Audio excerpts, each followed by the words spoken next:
اعوذ باللہ من الشیطان الرجیم بسم اللہ الرحمن الرحیم وبہ نستعین انہ خیر ناصر ومعین وصلی اللہ علی سیدنا محمد وآلہ الطیبین الطاہرین اللہم صل علی محمد وآل محمد وعجل فرجہم۔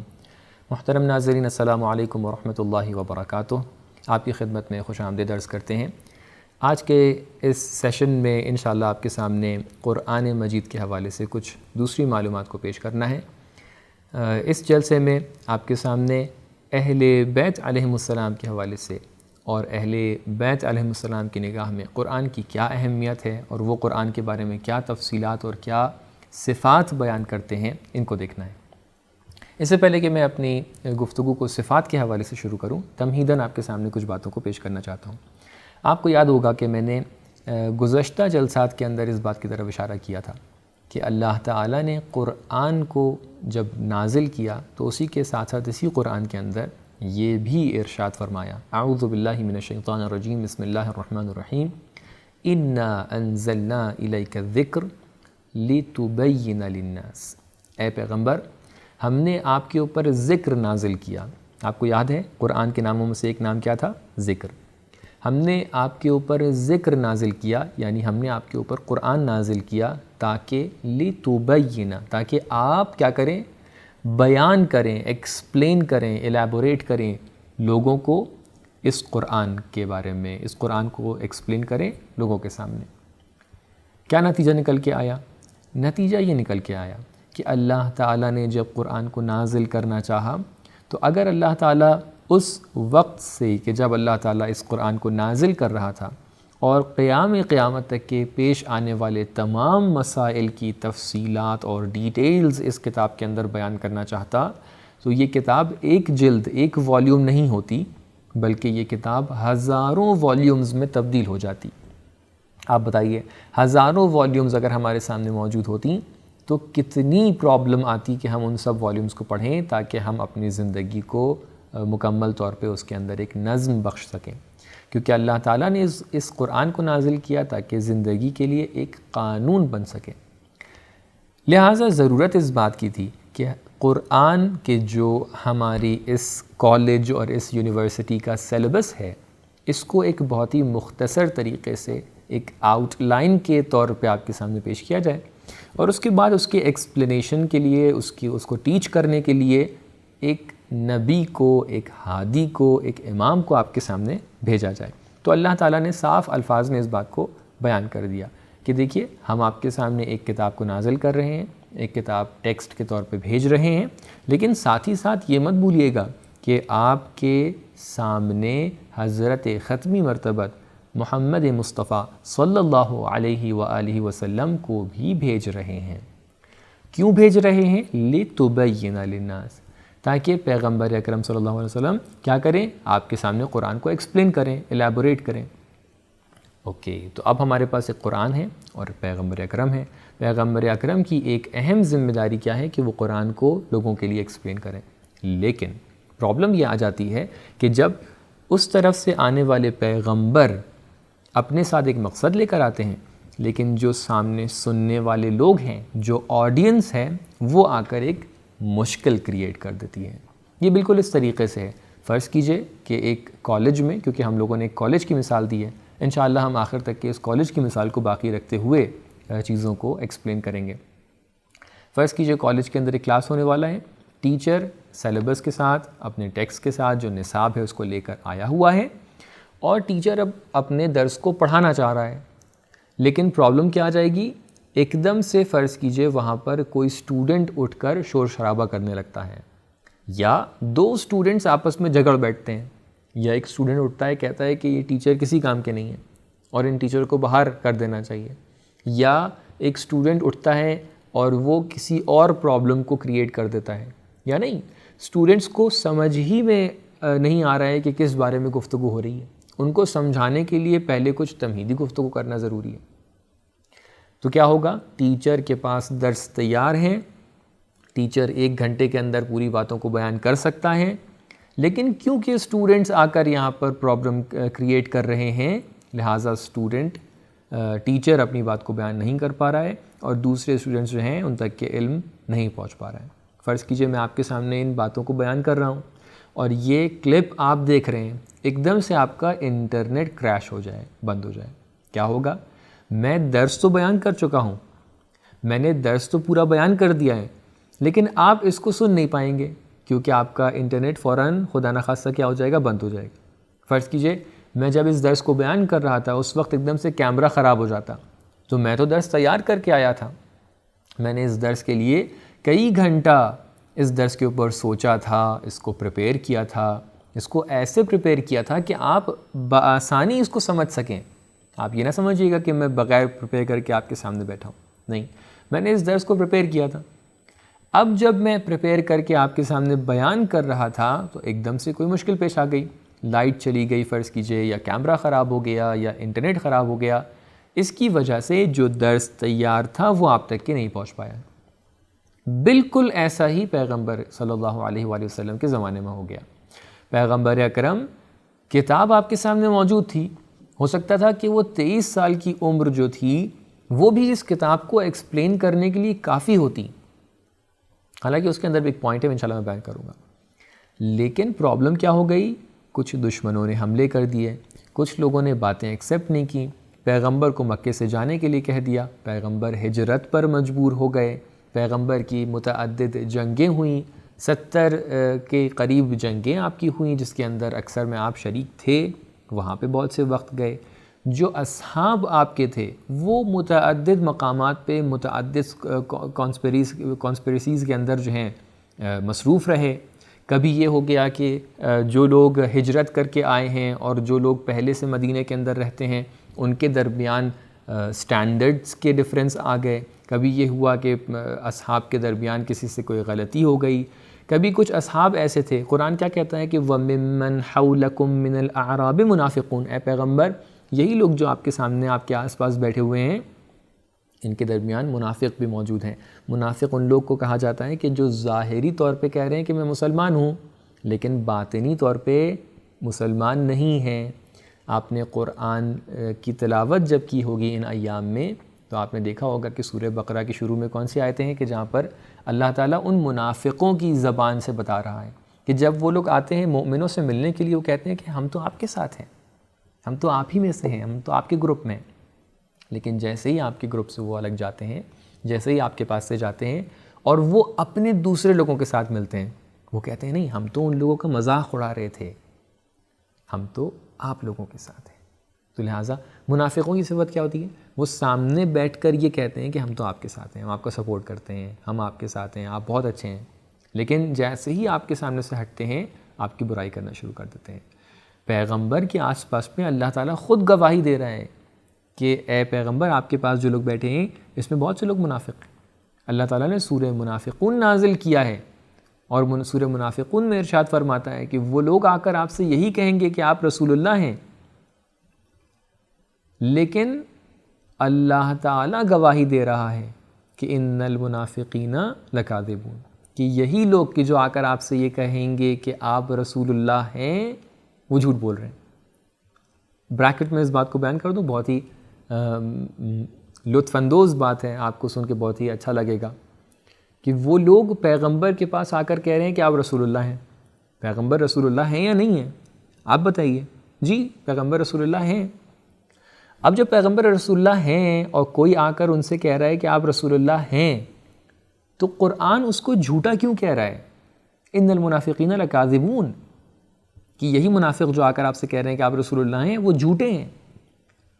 اللہ کو تو کہنا چاہیے تھا کہ ٹھیک ہے مثال کے طور پر ان کے دل میں دوسری باتیں ہیں لیکن ان کا یہ جملہ سچ ہے، لیکن نہیں، اللہ بتا رہا ہے کہ جس چیز کو آپ سچ اور جھوٹ سمجھتے ہیں حقیقت تھوڑی سے الگ ہے۔ سچ اور جھوٹ کا ڈیفینیشن وہ نہیں ہے جو ہم سمجھ رہے ہیں کہ اگر ہم نے یہ بتا دیا کہ ابھی فار ایگزامپل اگر دن ہو رہا ہے تو ہم نے کہہ دیا دن ہے تو یہ سچ ہے، اگر ابھی رات ہو رہی ہے ہم نے کہہ دیا رات ہے تو یہ سچ ہے، نہیں، سچ اور جھوٹ کا ڈیفینیشن یہ نہیں ہے۔ سچ اور جھوٹ کا قرآنک ڈیفینیشن یہ ہے کہ وہ چیز کہ جو آپ کے دل میں ہے آپ وہی زبان پر لے کر آئیں اور وہ حقیقت ہے۔ یعنی اگر منافق جو آ رہے تھے کہ جن کو پتہ تھا کہ پیغمبر اکرم رسول اللہ ہیں، اگر وہ دل سے ان کو رسول اللہ ایکسیپٹ کر کے کہتے انک لرسول اللہ، آپ رسول اللہ ہیں، تو اللہ کہتا ہے کہ یہ سچ بول رہے ہیں۔ لیکن کیونکہ ان کے دل اور ان کی زبان میں ایک کوہیرنس موجود نہیں ہے، ان کے دل اور ان کی زبان میں میچ نہیں ہو رہا ہے، اس لیے اللہ کہہ رہا ہے کہ وہ کیا ہیں، جھوٹے ہیں۔ یہاں پر بریکٹ کو بند کرتے ہیں کہ قرآن کی نظر میں بہت سارے کانسیپٹس الگ ہوتے ہیں۔ اہل بیت، قرآن، اللہ تعالیٰ کے اس دین کے اندر بہت سے ڈیفینیشنز کو چینج اللہ تعالیٰ نے کر دیا ہے۔ آپ امام حسین علیہ السلام کی مثال لے لیجئے کہ امام حسین علیہ السلام نے آ کر آزادی کا مفہوم بیان کیا کہ دیکھو آزادی کا مفہوم یہ نہیں ہے کہ میں کوئی روک ٹوک کے بجائے، روک ٹوک کے علاوہ میں زندہ رہ سکوں، نہیں، جہاں پر ظلم کو سہ کر رہوں گا بھلے ہی میں تمام کام انجام دے سکوں، لیکن وہ آزادی نہیں ہے۔ لہٰذا اس بریکٹ کو یہ بند کرتے ہیں کہ قرآنک ڈیفینیشنز اور ہمارے اسلامک ڈیفینیشنز ممکن ہے تھوڑے سے الگ ہوں ان ڈیفینیشنز سے کہ جو ہم عام طور پہ اپنی زندگی میں سمجھتے ہیں۔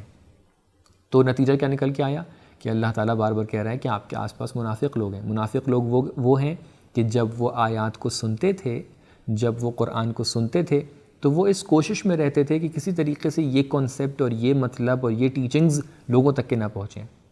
اس لیے کیا کرتے تھے، آ کر آل فال کے سوال کرتے تھے، آ کر ایسی باتوں کو پیش کرتے تھے کہ جن کا کوئی مقصد نہیں تھا۔ کوئی آ کر یہ پوچھتا تھا کہ میرے سر میں کتنے بال ہیں، کوئی آ کر یہ پوچھتا تھا آسمان میں کتنے ستارے ہیں، کوئی آ کر کچھ کہتا تھا، کوئی آ کر کچھ کہتا تھا، اور پیغمبر کا وقت ضائع کرتے تھے، پیغمبر کا ٹائم ویسٹ کرتے تھے۔ جس پیغمبر کو یہ پتہ ہو، جن اہل بیت اور ائمہ طاہرین کو یہ پتہ ہو کہ آسمانوں کے راستے کیا ہیں، جن کو اس پوری دنیا کے حقائق پتہ ہوں، ان سے آ کر اس طریقے کے سوال کرنا ان کا ٹائم ویسٹ کرنا ہے۔ لہٰذا پیغمبر ان 23 سال کی مدت میں، اور آپ لوگ کو یقیناً یہ بات معلوم ہوگی کہ متعدد روایات کی بنا پر پیغمبر کی شہادت واقع ہوئی ہے، لہٰذا وہ 23 سال کی جو مدت ہے وہ شاید اور زیادہ ہو جاتی اگر پیغمبر کی شہادت کے اسباب کو فراہم نہ کیا جاتا۔ پیغمبر کو 2 بار زہر دیا گیا۔ بہرحال یہ ایک الگ ڈسکشن ہے کہ جو کہیں اور پر ہونا چاہیے، کہ جو آپ کی ہسٹری میں ہونا چاہیے یا کہیں اور پر ہونا چاہیے۔ یہاں پر بہت ہی اختصار سے آپ کے سامنے بیان کرنا ہے کہ پیغمبر کے پاس وقت تھا کہ وہ قرآن کو ایکسپلین کرتے، لیکن اتنی پرابلمز کریٹ ہو گئیں کہ یہ بالکل اسی طریقے سے ہو گیا کہ ٹیچر اپنا ٹیکسٹ اور اپنا نصاب اور اپنا درس پریپیئر کر کے آیا ہے، لیکن جو اسٹوڈنٹس ہیں انہوں نے ایک ایسا ماحول کریٹ کر دیا ہے کہ ٹیچر بیان نہیں کر پایا ہے۔ لہٰذا ضرورت اس بات کی پڑی کہ آ کر پیغمبر نے اس طریقے سے حدیث ثقلین بیان کی اور کہا کہ انی تارکم فیکم الثقلین، میں تمہارے درمیان 2 بہت ہی امپورٹنٹ چیزیں چھوڑ کر جا رہا ہوں، کتاب اللہ و عطرتی اہل بیتی۔ ایک تو اللہ کی کتاب ہے کہ جو آپ کا سیلیبس ہے، اور دوسرے اہل بیت ہیں۔ کیوں؟ تاکہ وہ کام جو رسول اللہ مکمل نہیں کر پائے ہیں وہ اہل بیت مکمل کریں، اور اہل بیت کو رسول اللہ چن کر گئے تاکہ اب وہ ایکسپلینیشنز جو رسول اللہ پیش نہیں کر پائے وہ اہل بیت کے تھرو آپ تک کے پہنچیں۔ لہٰذا بہت امپورٹنٹ ہے، اب میں اپنی بات کو بہت ہی اختصار سے یہاں پر پیش کرنا چاہتا ہوں کہ بہت امپورٹنٹ ہے کہ آ کر دیکھیں کہ اہل بیت علیہ السلام نے قرآن کے بارے میں کیا بیان کیا ہے۔ اگر ہم یہ نہیں جان پائیں گے، اگر ہم قرآن کو ایکسپلین کرنے کے لیے، قرآن کی آیات کو بیان کرنے کے لیے ہم اس بات پر توجہ نہ کریں کہ اہل بیت نے کیا بیان کیا ہے، اور آ کر اپنی تفسیر لکھ دیں، آ کر اپنے ترجمے لکھ دیں، آ کر اپنی باتوں کو بیان کر دیں، تو یقیناً وہ باتیں کبھی بھی مکمل نہیں ہو سکتی ہیں۔ لہٰذا جو بھی انسان قرآن کا ترجمہ کرنا چاہتا ہے، قرآن کی تفسیر لکھنا چاہتا ہے، قرآن کو ایکسپلین کرنا چاہتا ہے، اس کی ایک اہم ذمہ داری یہ ہے کہ جا کر دیکھے کہ اہل بیت علیہ السلام نے قرآن کے بارے میں کیا کہا ہے، کیونکہ وہ ذمہ داری کہ جو اللہ تعالیٰ کی طرف سے انا انزلنا الیک الذکر لتبین للناس کی ذمہ داری پیغمبر پر تھی، کیونکہ پیغمبر کے لیے اتنے مشکلات، اتنی جنگیں، اتنی پرابلمز لوگوں نے کریٹ کر دی تھیں، وہ ذمہ داری منتقل ہو کر کس کے پاس آ گئی؟ اہل بیت علیہ السلام کے پاس آ گئی۔ لہٰذا بہت ضروری ہے کہ ہم دیکھیں کہ اہل بیت نے کیا کہا ہے اس آیت کے بارے میں، فلاں آیت کے بارے میں، فلاں آیت کے بارے میں، اور اس میں سے اپنے فہم کے مطابق اور جو معیارات ہیں سمجھنے کے، ان کے مطابق آ کر ہم جو ہیں دیکھیں کہ آیات کیا کہہ رہی ہیں۔ انشاءاللہ ایک اور ڈسکشن سے ریلیٹڈ ہے، وہ یہ ہے کہ ہم نے فرض کیجئے تمام آیات کی بنسبت دیکھا کہ اہل بیت نے کیا بیان کیا ہے، لیکن کچھ آیات کی بنسبت ہمیں کچھ نہیں ملا، تو ہم کیا ان آیات کو بالکل نہیں سمجھ سکتے ہیں؟ یا ہم سمجھ سکتے ہیں؟ اس کے بارے میں انشاءاللہ ایک اور ڈسکشن میں، ایک اور سیشن میں آپ کے سامنے کچھ باتوں کو بیان کریں گے۔ لیکن یہاں پر ہمارا مقصد کیا ہے کہ اب جب ہمیں ضروری ہے کہ جانیں کہ اہل بیت قرآن کے بارے میں کیا کہتے ہیں، تو پریکٹیکلی ہر ایک آیت کے ضمن میں جو آیات موجود ہیں، جو روایات موجود ہیں، ان کو تو دیکھنا ضروری ہے ہی، لیکن اس سے پہلے ضروری ہے کہ یہ دیکھیں کہ اہل بیت کا پرسیپشن کیا ہے قرآن کے متعلق۔ اہل بیت قرآن کو کس حیثیت سے دیکھتے ہیں؟ کیا وہ یہ سمجھتے ہیں کہ قرآن ایک نارمل بک ہے اور قرآن کے اندر بس کچھ ٹیچنگز موجود ہیں، یا نہیں آ کر وہ اسپیشل کنسیڈریشن رکھتے ہیں قرآن کے متعلق؟ جب ہم جا کر روایات میں دیکھتے ہیں تو ہمیں قرآن کے متعلق بہت سی صفات ملتی ہیں کہ جو اہل بیت علیہ السلام نے قرآن کے متعلق بیان کی ہیں۔ اب ظاہر سی بات ہے میں تمام ائمہ طاہرین علیہ السلام سے تو آپ کے سامنے صفات کو بیان نہیں کر سکتا ہوں، لیکن میں کچھ مختصر صفات آپ کے سامنے بیان کرتا ہوں کہ جو حضرت امیر کائنات علی ابن ابی طالب علیہ السلام کی سمت سے ہم لوگ تک کے پہنچی ہیں۔ آپ ارشاد فرماتے ہیں کہ اللہ اللہ فی القرآن، آپ لوگوں کے اوپر، آپ جو اپنے آپ کو مسلمان کہتے ہیں، آپ کے اوپر بہت ضروری ہے کہ آپ قرآن کو ضرور پڑھیں اور قرآن کی طرف رجوع کریں، قرآن کو سمجھیں۔ کہیں ایسا نہ ہو کہ جو لوگ قرآن کے طرف دار نہیں ہیں، جو لوگ قرآن کے فالوورز نہیں ہیں، وہ آپ سے زیادہ قرآن پڑھ بیٹھیں۔ اگر میں کہوں کہ پریکٹیکلی ابھی ایسا ہو چکا ہے تو آپ تعجب نہ کیجیے گا۔ جتنی کمنٹریز اور جتنے قرآن کے متعلق جتنی تفسیریں، ایکسپلینیشنز ہم لوگوں نے لکھی ہیں، بہت بڑی تعداد میں جو لوگ آ کر قرآن کے حوالے سے اسٹڈی کرتے ہیں، نان مسلم اسکالرز جو ہیں، جو اورینٹلسٹس ہیں، ان لوگوں نے قرآن کے متعلق بہت سٹڈیز کی ہیں، قرآن پہ متعدد تنقیدات پیش کی ہیں، قرآن کے متعلق متعدد باتیں کہی ہیں جو حقیقت نہیں ہیں، کیونکہ وہ کانٹیکسٹ میں آ کر نہیں دیکھتے ہیں۔ اس طرح سے بہت سے ایسے لوگ ہیں جنہوں نے قرآن کے بارے میں بہت ساری تعریفیں بھی کی ہیں، قرآن سے بہت ساری چیزیں لی بھی ہیں۔ میں یہاں پر ایک اور بریکٹ کھولتا ہوں، آپ نے محسوس کیا ہوگا کہ میں بریکٹ میں بہت سی باتوں کو اختصار سے عرض کر کے نکل جاتا ہوں۔ بریکٹ یہاں پر کھول رہا ہوں ان بھائیوں اور بہنوں اور دوستوں کے لیے کہ جن کا تعلق اسلام سے نہیں ہے۔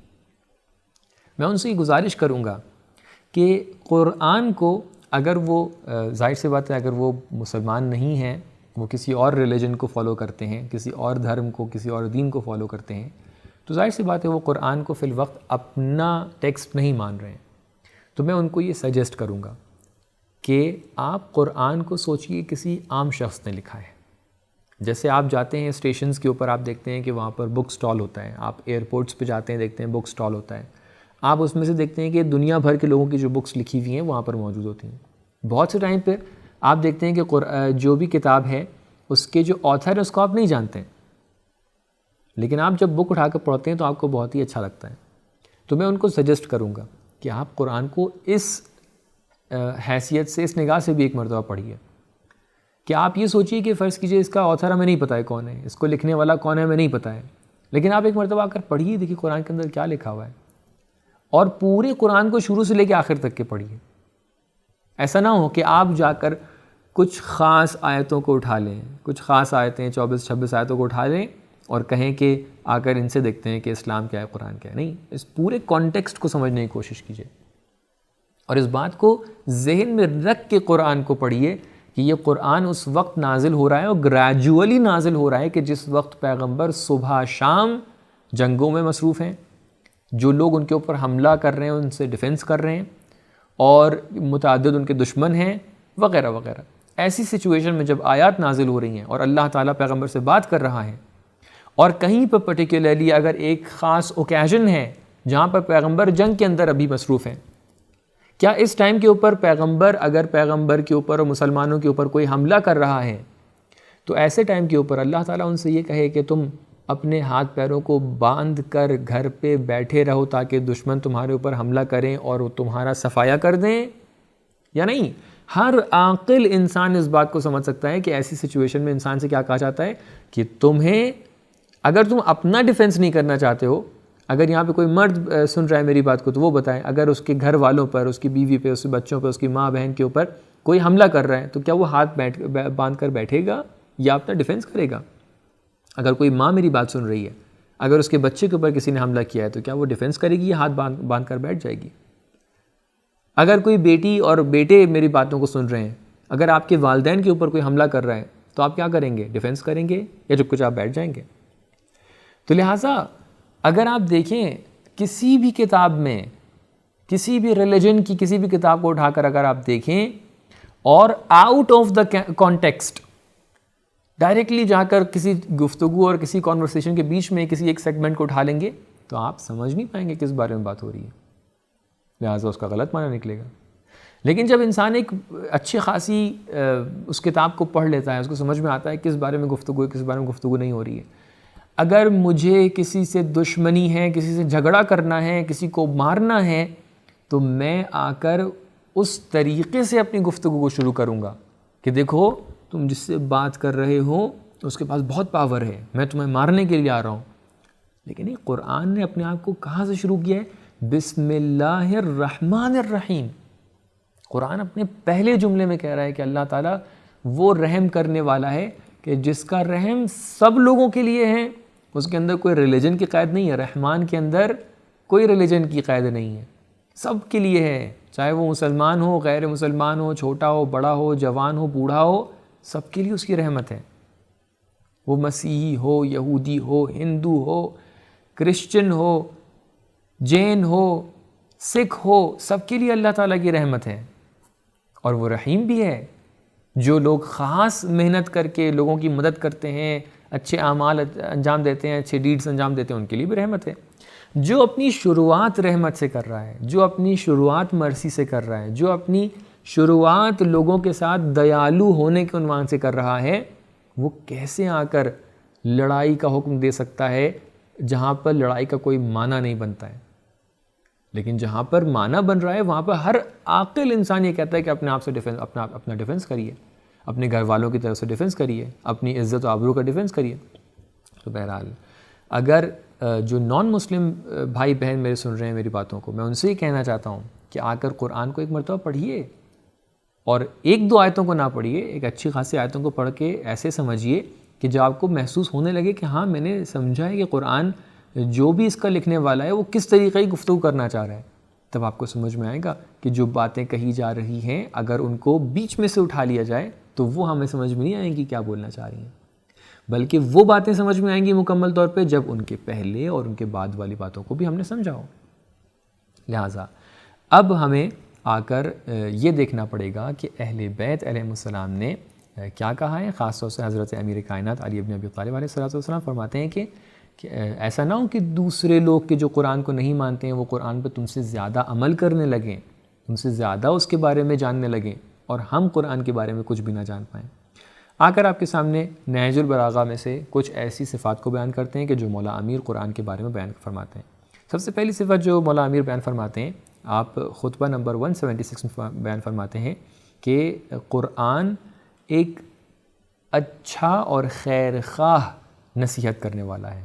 آپ فرماتے ہیں کہ وَاعْلَمُوا أَنَّ هَذَا الْقُرْآنَ هُوَ النَّاصِحُ الَّذِي لَا يَغُشُّ۔ یہ جان لیجئے کہ یہ قرآن وہ نصیحت کرنے والا ہے کہ جو آپ کو دھوکہ نہیں دیتا ہے۔ آپ کبھی کبھی نصیحت لینے کے لیے جاتے ہیں، ایڈوائس لینے کے لیے جاتے ہیں، تو سامنے والا اگر وہ بات اس سے متعلق ہے یا وہ بات اس میں اس کا کوئی فائدہ ہے، تو جب ایڈوائس دیتا ہے اس کے اندر وہ تھوڑی بہت اس کے اندر اپنی طرف سے کچھ بات ایڈ کر دیتا ہے۔ میں آپ کو ایک مثال دیتا ہوں۔ ابھی کل ہی پرسوں کسی نے میرے پاس میسج کیا اور میسج کر کے ایک فوٹو بھیجی ایک ڈیوائس کی، اور کہا کہ کیا یہ ڈیوائس اتنے پیسوں میں صحیح ہے اس کو خریدا جائے یا نہ خریدا جائے؟ اور اتفاق یہ ہے کہ مجھے بھی اس ڈیوائس کی ضرورت تھی۔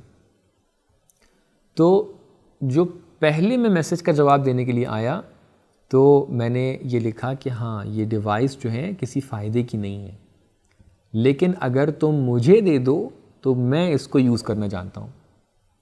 میں نے پہلے یہ لکھ لیا، پھر سینڈ کرنے سے پہلے میرے ذہن میں بات آئی کہ یہاں پر میں ایڈوائس تو ایک ایسا ایڈوائس دے رہا ہوں کہ جس میں میں دھوکہ دے رہا ہوں سامنے والے کو۔ کہ اگر تم مجھے وہ ڈیوائس مجھے دے دو گے تو میں اس کو یوز کرنا جانتا ہوں کیونکہ وہ سستے میں مل رہی تھی، لہٰذا میرا دل چاہنے لگا کہ میں اس ڈیوائس کو لے لوں۔ لیکن اگر میں اس کو صحیح معنی میں ایڈوائس دینا چاہوں گا تو مجھے کیا کہنا چاہیے کہ ہاں جس طریقے سے میں استعمال کر سکتا ہوں تم بھی یقیناً استعمال کر سکتے ہو، اور ہاں یہ ڈیوائس سستے میں تمہیں مل رہی ہے۔ میں نے اپنا فوراً میسیج مٹایا اور دوبارہ میسیج لکھا کہ ہاں اس کی قیمت محسوس ہوتی ہے کہ کم ہے، اور اگر تم چاہو تو اس قیمت کو کیا کر سکتے ہو، چاہو اس کو لے سکتے ہو اور تمہارے فائدے میں ہو سکتی ہے۔ لہٰذا کبھی کبھی ہوتا ہے کہ جب ہم ایڈوائس دینے کے لیے آتے ہیں، ہم کسی کو مشورہ دینے کے لیے آتے ہیں تو ہم فوراً اپنا فائدہ محسوس کرنے لگتے ہیں، اپنے فائدے کو کنسیڈر کرنے لگتے ہیں کہ اگر ہمارا فائدہ ہے تو ایسا ایڈوائس دیں کہ جو ہمیں فائدہ اس کا حاصل ہو جائے۔ لیکن نہیں، قرآن ایسا نہیں کرتا ہے۔ مولا امیر علیہ السلام فرما رہے ہیں کہ قرآن ایک ایسا مشورہ دینے والا ہے، ایڈوائس دینے والا ہے کہ جو کبھی بھی دھوکہ نہیں دیتا ہے۔ دوسرے نمبر پر مولا امیر علیہ السلام ارشاد فرماتے ہیں کہ یہ قرآن بہترین رہنما ہے، بہترین راستہ دکھانے والا ہے۔ اسی خطبے میں مولا امیر علیہ السلام ارشاد فرماتے ہیں وَالْهَادِ الَّذِي لَا يُضِلُّ، ایک ایسا گائیڈ کرنے والا ہے کہ جو آپ کو گمراہ نہیں کرتا ہے۔ کبھی کبھی کچھ لوگ گائیڈ کرتے وقت مذاق میں کسی کو گمراہ کر دیتے ہیں، کبھی کبھی جان بوجھ کر لوگوں کو گمراہ کر دیتے ہیں۔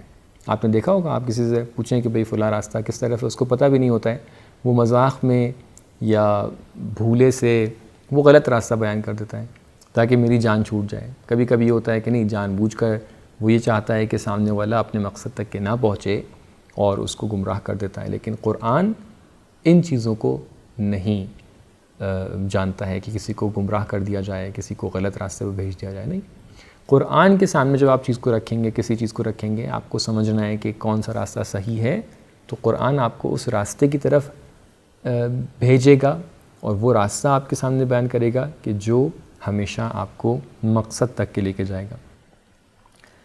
مولا امیر آگے ارشاد فرماتے ہیں کہ والمحدث الذی لا یکذب، قرآن ایک ایسا بولنے والا ہے کہ جو کبھی جھوٹ نہیں بولتا ہے۔ قرآن ایک ایسا سچ بولنے والا ہے جو کبھی جھوٹ نہیں بولتا ہے۔ آپ سوچ رہے ہوں گے کہ یہ صفات تو ایسی صفات ہیں کہ جیسے کسی انسان کی صفات کو بیان کیا جا رہا ہے۔ جی ہاں، قرآن ایک ایسی صفات کا حامل ہے، ایسی صفات کا حامل ہے کہ آپ اس سے گفتگو کر سکتے ہیں، وہ انسان کی طرح ہیں۔ آپ پوچھیں کہ اللہ تعالیٰ کیسی ذات ہے، کون ہے اللہ تعالیٰ، تو قرآن بولے گا بسم اللہ الرحمن الرحیم، الرحمن الرحیم، اللہ تعالیٰ رحمان و رحیم ہے۔ آپ اس سے پوچھیں مؤمنین کون لوگ ہوتے ہیں تو وہ بتائے گا کہ مؤمنین وہ ہوتے ہیں، سورہ مومنین کی آیت اٹھا کے دیکھیے، کہ جو فی صلاتہم خاشعون، اپنی نماز میں ان کو اللہ تعالیٰ کی عظمت اور اللہ تعالیٰ کی تعظیم میں وہ خوف زدہ ہوتے ہیں کہ کہیں مجھ سے کوئی غلطی نہ ہو جائے۔ آپ پلٹ کر پوچھیں کہ مثال کے طور پہ منافقین کیسے ہوتے ہیں تو قرآن جواب دے گا منافقین وہ ہیں کہ جب آپ سے ملتے ہیں تو کچھ کہتے ہیں، جب آپ کے پیٹھ پیچھے ہوتے ہیں تو کچھ اور کہتے ہیں۔ آپ قرآن سے پوچھیں کہ اللہ تعالیٰ سے کیسے گفتگو کروں تو قرآن جواب دے گا کہ اہدنا الصراط المستقیم، اس طریقے سے کہو اہدنا الصراط المستقیم صراط الذین انعمت علیہم غیر المغضوب علیہم ولا الضالین۔